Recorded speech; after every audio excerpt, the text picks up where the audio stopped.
I am woefully behind on Classic Book Club, so let's have an afternoon tea party in bed and try to get caught up.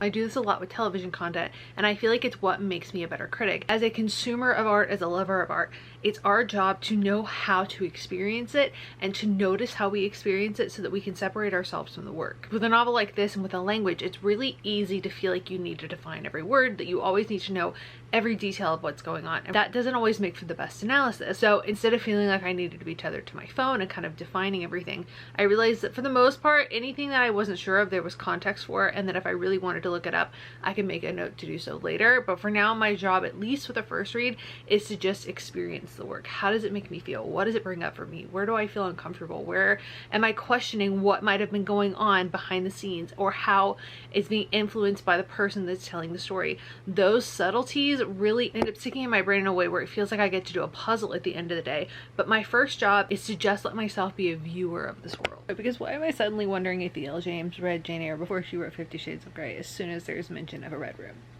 Why is that where my brain goes automatically?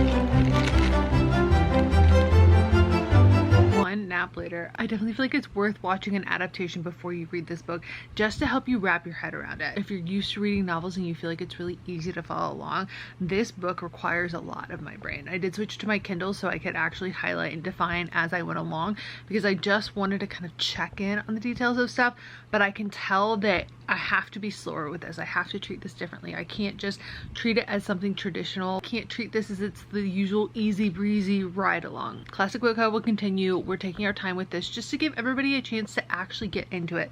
I don't want to do this for the sake of just finishing it, because I feel like there's so much depth in this story that giving ourselves the space to actually appreciate it is what's going to give us the most impact. So follow along if you want to join us.